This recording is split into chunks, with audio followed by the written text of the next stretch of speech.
안녕하세요. 핑거 오브 토마스입니다. 오늘은 신화처럼 받아들여지는 창세기의 아담과 이브가 실제 역사 속의 인물이라는 과학적인 증거들을 제시하려고 합니다. 현대 과학과 성경은 인류의 기원에 대해서 완전히 다른 모델을 제시합니다. 과학자들은 인간이 박테리아 같은 최초 생명체에서 수십억 년간 진화해 왔다고 말하지만 성경은 하나님께서 대략 6천년 전에 남자와 여자를 직접 창조하셨다고 기록합니다. 저는 오늘 과학적인 증거들을 통해 왜 진화론이 틀리며 성경이 맞는지를 논증하고자 하는데, 시작하기 전에 한 가지를 확실히 해두고 싶은 게 있습니다. 바로 과학의 정의입니다. 많은 분들이 과학하지만 저는 창조론과 진화론에 대해 과학자들이 과학적 접근을 하지 않는다는 느낌을 많이 받습니다. 저는 오늘 물론 여러 가지 정의가 있지만 과학에 대한 한 가지 기준을 갖고 출발을 하려고 합니다.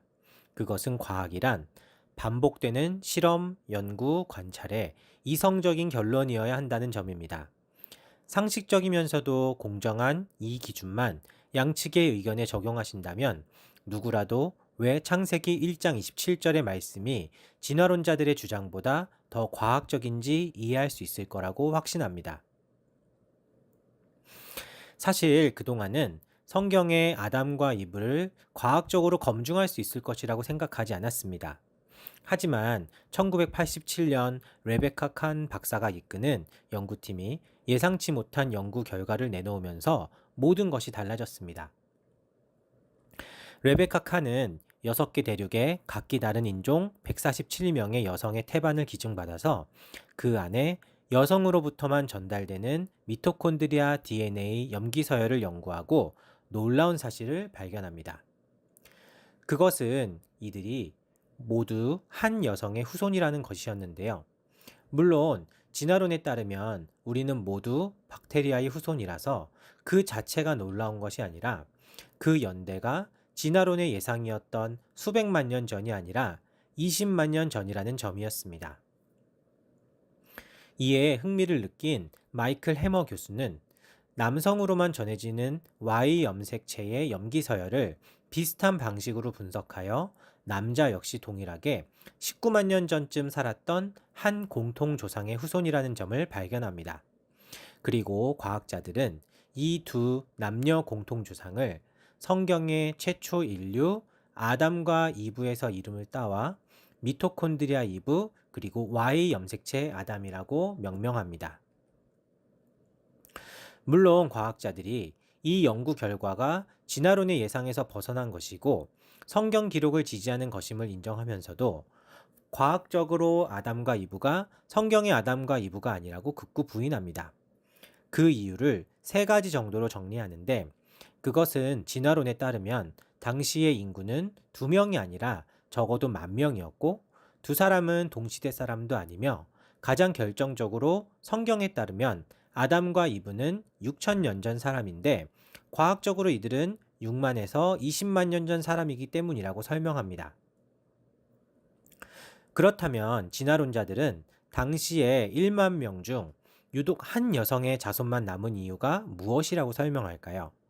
그리고 수만 년 뒤에 갑자기 그녀의 자손 중 남자 자손들은 다 죽고 여자 자손들은 살아남았는데 다른 지역에 살던 한 남자의 자손만 남고 그의 여자 자손들은 다 죽은 이유를 무엇이라고 설명할까요? 화면의 그림은 진화론자들이 설명하는 왜 미토콘드리아 이브의 자손만 남았는지를 설명하는 도표입니다. 자세히 보시면 다른 세계 여자들은 자손을 잇다가 딸을 낳지 못하거나 딸을 낳았지만 그 딸이 딸을 낳기 전에 죽어서 자신의 미토콘드리아 DNA를 물려주지 못하지만 유독 검은색 여성만 자손도 많이 낳고 그 여자의 여자 후손도 번성합니다. 이런 사건이 있었다는 과학적 증거가 무엇인가요? 이런 사건이 벌어질 확률은 얼마나 높나요?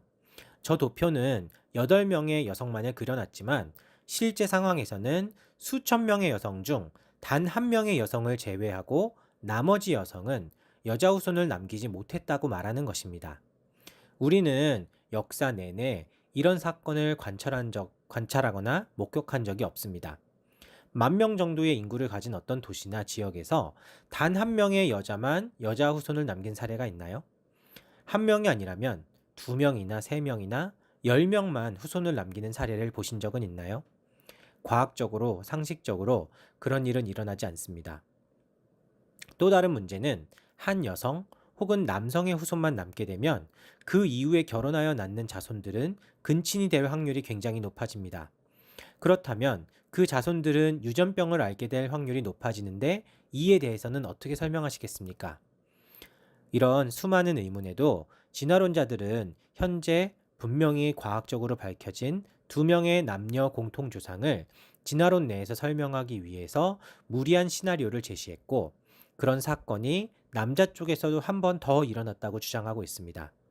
그리고 더 놀라운 것은 많은 과학자들이 아무런 과학적 증거가 없는 이 시나리오를 무비판적으로 받아들이고 있다는 것입니다. 이 두 공통조상이 살았던 때에 10,000명의 인류가 있었다고 주장하는 것은 합리적이지 못합니다. 게다가 두 공통조상이 서로 전혀 모르며 다른 곳에서 살았다고 말하는 것은 더더욱 합리적이지 못합니다. 이는 이런 사건이 일어날 확률을 더더욱 낮출 뿐입니다. 가장 이성적인 결론은 두 공통조상이 부부였으며 당시에 많은 사람이 살지 않았다고 가정할 때 진화론자들이 제시한 사건이 발생할 확률이 가장 높아집니다. 이제 세 번째 문제는 연대의 문제입니다. 진화론자들은 물론 계속 제시하는 연대가 바뀌긴 했지만 미토콘드리아 이브와 Y 염색체 아담이 살았던 연대를 6만에서 20만 년 전 정도로 제시했고, 진화론적으로도 설명하긴 어렵지만 성경적으로도 맞지 않는 연대라는 점을 강조해 두 과학적 아담과 이브가 성경의 아담과 이브와는 다르다고 주장하였습니다. 성경의 아담과 이브라면 1만 년 전쯤의 사람이어야 한다고 주장하는 것이지요. 그렇다면 우리는 왜 과학자들이 아담과 이브의 연대가 수십만 년 전이라고 하는지를 알아봐야 합니다. 이런 연대를 계산할 때는 두 가지 방법이 있는데, 파일로제네틱이라는 방법과 페디그리라는 방법이 있습니다. 파일로제네틱스는 인간과 침팬지의 공통조상이 있다고 가정하고, 그 공통조상이 살았던 시기와 인간과 침팬지의 DNA 서열 차이, 미토콘드리아 DNA의 서열 차이를 계산해서 연대를 계산하는 방법입니다. 그에 반해 페디그리는 현재 인간의 염기 서열의 돌연변이 속도를 직접 측정한 후 이 속도와 미토콘드리아 DNA의 서열 차이를 계산해서 연대를 계산하는 방법입니다. 여러분은 어떤 방법이 더 과학적이라고 생각하나요?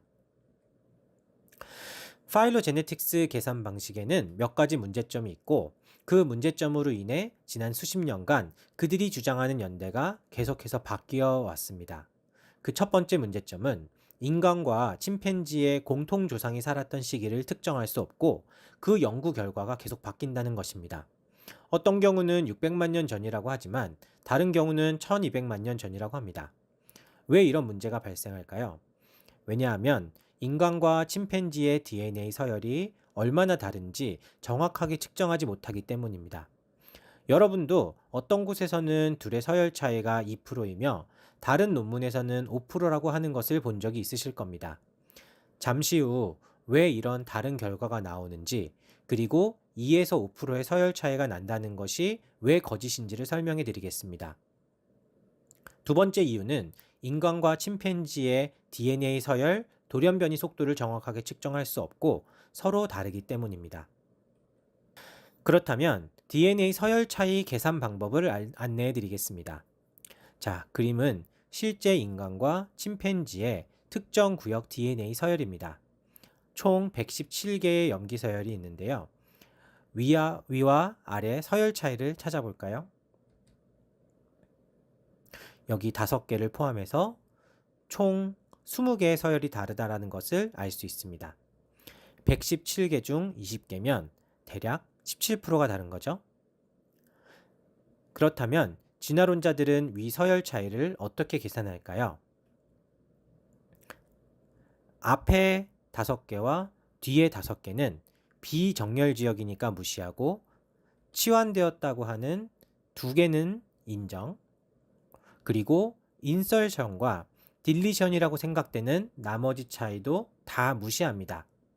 이 그림에서 빨간색 안에 있는 두 개만 차이라고 계산하고 나머지는 다 무시하는 것입니다. 즉, 17%가 아니라 1.7%가 다르다라고 계산합니다. 왜 이렇게 계산하는지는 진화론자들이 그동안 저질렀던 하지만 지금은 과학적으로 사실이 아니라고 밝혀진 몇 가지 가정들 때문인데 이에 대한 설명은 너무 길어서 넘어가도록 하겠습니다. 어쨌든 과학자들의 방식이 아닌 정말 다른 것들을 다 다르다고 계산하면 27억 개의 염기서열 중 24억 개의 서열의 차이가 납니다. 그렇다면 10% 정도만 다른 건가요? 아닙니다. 왜냐하면 침팬지는 염기서열이 33억 개 정도가 있고 인간은 30억 개 정도가 있으니까요. 또 나머지 3억 개 정도는 아예 비교할 수가 없기 때문에 적어도 20%, 실제로는 30% 정도의 염기서열이 다르다고 해야 합니다. 이런 기준을 정확하게 세울 수가 없기 때문에 파일로제네틱스의 방법은 정확할 수가 없습니다. 그렇다면 페디그리 방식으로 계산하면은 과학적 아담과 이브는 언제 살았던 것으로 나올까요? 1997년 토마스 파슨 박사는 페디그리 방식으로 계산해보고 충격적인 결과를 보고합니다. 페디그리 방식으로 계산하니 기존 파일로제네틱스 방식보다 약 20배가 더 빠르다는 것이 발견되었고, 이는 공통조상, 이 논문에서는 미토콘드리아 이브가 6,500년 전 사람이라는 결론을 낸 것입니다. 제가 처음에 과학의 기준을 정의할 때 반복되는 연구, 실험, 관찰을 이성적이고 논리적으로 결론 내리는 것이라고 했는데 토마스 파슨 박사의 논문에서 위 기준에 위배되는 것이 무엇인가요? 제가 볼 때는 없습니다. 오히려 그 이후에 돌연변이 속도 연구를 살펴보면 파슨 박사의 계산이 비교적 정확하다는 것이 확증될 뿐입니다. 그렇다면 과학을 사랑하는 진화론자들이 이 결과에 어떤 반응을 보이는지 확인해 보겠습니다. 과학 기자 앵 기본스는 이에 대해 우려 섞인 기사를 내고 논문의 내용을 정리하는데 굉장히 의아한 표현을 합니다. 진화론자들은 이 빠른 변이 속도에 영향을 우려한다고 하는데 왜 과학자들은 특정한 연구 결과에 걱정을 할까요? 그들은 항상 자신이 예상하지 못하는 연구 결과를 보면 익사이팅하다고 하던데, 게다가 더 놀라운 것은 과학적인 방법으로 세계 최고의 과학 저널인 네이처에 게재된 논문 결과를 아무런 과학적인 반론도 없이 아무도 그것이 사실이라고 여기지 않는다고 주장합니다. 여러분들이 자랑하는 과학은 어디에 있습니까? 여러분이 팥으로 메주를 쓴다고 해도 믿는 과학은 이런 것인가요? 자, 이제 저 변이 속도가 예외적인 게 아니라는 근거를 제시하고 영상을 마무리하려고 합니다.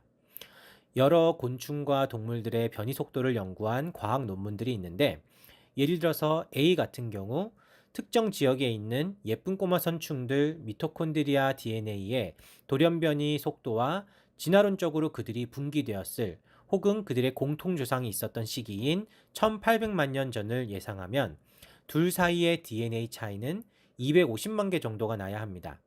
그리고 그 변이 속도를 젊은 지구론의 10,000년 정도로 예상하면 1400개 정도의 차이가 나야 합니다. 이 예측을 두고 실제로 DNA 차이를 측정해 보면 평균 1655개 정도의 차이를 보입니다. 이는 진화론의 예측에 더 가깝나요? 창조론의 예측에 더 가깝나요? 같은 방식으로 초파리, 물벼룩들을 연구해 보면 진화론의 예측과는 간극이 너무 크고 창조론의 예측과는 가깝거나 부합합니다. 가설을 세우고 가설에 맞는 예측을 하고 실험을 통해 예측에 부합하는지 확인한다는 과학적인 방법에 진화론은 맞지 않고 창조론은 맞는 것입니다. 자, 오늘 내용을 정리하겠습니다. 지금 현재 지구상에 사는 모든 남자는 한 남성 공통조상의 후손이고 모든 여성은 한 여성 공통조상의 후손입니다. 이 부분은 창조론, 진화론 관계없이 동의하는 부분입니다. 문제는 진화론자들이 이 두 공통조상이 서로 관계가 없다고 주장하지만 그렇다고 가정한다면 역사 속에서 벌어졌어야 하는 일들은 너무 낮은 확률의 사건이 되어버립니다. 수천 명, 수만 명의 여자 중 여성 자손은 단 한 사람만 남기고 다만 여러 여성이 수많은 남성 후손을 남기고 반대로 수천 명, 수만 명의 남자 중 남성 자손은 단 한 사람만 남기고 다만 여러 남성이 수많은 여성 후손을 남길 수 있는 수학적 확률은 얼마나 될까요? 이를 상식적으로 믿을 수 있을까요? 마지막으로 이들이 살았던 연대는, 즉 반복된 실험을 통해 측정한 돌연변이율과 반복된 실험을 통해 측정한 돌연변이의 차이는 이들이 성경이 기록한 대로 6천년 전 사람임을 입증합니다. 이를 믿고 싶지 않다면 위 실험 중 무엇이 잘못되었으며 모든 잘못을 수정하고 나온 결과값이 무엇인지 제시하여야 하지 않을까요? 그게 진짜 과학 아닐까요? 감사합니다.